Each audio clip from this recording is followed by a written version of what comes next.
د دې ساعت تازه او مهم خبرونه ته ښه راغلاست. په سلامونه مو هرکلی کوم دوستانو، خدای دې وکړي چې جوړ او روغ اوسئ. د مطلب د شیر کېدو نه مخکې دغه خبرونه را سره تر پای وګورئ.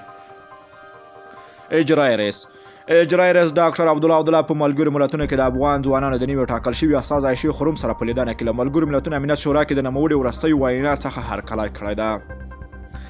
اجرایي رئیس د نوموړي وینا افغان ځوانانو رښتینی غږ بللی ده او د نوموړي د هڅو قدرداني یې کړې ده. په دغه ناسته کې د افغانستان لپاره د آلمان سفیر هم برخه درلودله. افغانستان ولسمشر غني له امریکا غوښتي چې له طالبانو سره په ټول افغانستان کې پر اوربند توافق وکړي. ولسمشر غني په ار کې د امریکا له نوي سرپرست سفیر راس ویلسن او په امریکا کې د امریکایي او ناټو ځواکونو له عمومي قوماندان جنرال سکاټ میلر سره کتلي دي.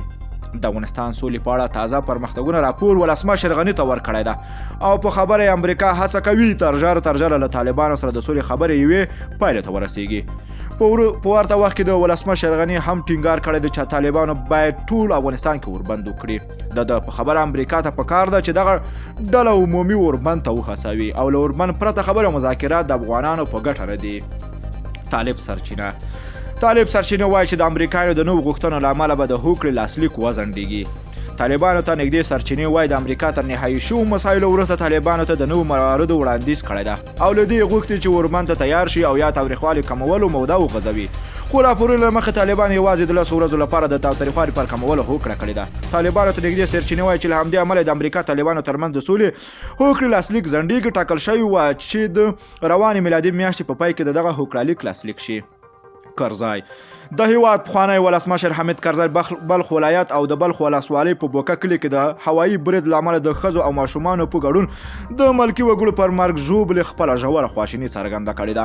د کرزي له مطبوعاتي دفتر څخه په خپره شوي خبرپاڼې کې راغلي دي کرزی د افغانانو وژنه هغه که په هر عنوان وي په کلکو ټکو غوندي او د عامو افغانانو سر او مال پر ستاینې ټینګار کوي. کرزی یاد برید یو بشري ضد ظالمانه جنایت بللی ده او یو ځل بیا په متحده ایالاتو غږ کړی ده چې له تاوتریخوالي لاس په سر شي او له سوله ییزو لارو دې د روانې جګړې پر پای ته رسېدو تمرکز وکړي. افغانستان د بهرنیو چارو وزارت د چین په ووهان ښار کې د میشت افغانانو محصلینو چې پر کورونا وایرس اخته کېدو ویره لري او موجود دي بیړنۍ ناسته یې کړې ده.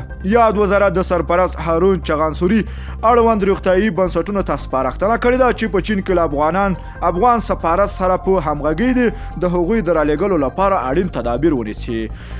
دوستانو که خبرونه مو خوښ شوي نو لایک او شیر کړئ. که غواړئ همداسې له تازه او دقیقو معلوماتو خبر شئ نو د لمر پریس یوټیوب چینل حتما د سره سبسکرایب کړئ. نور مو په پاک رب سپارم. الله مل شاخ وخت درته غواړم.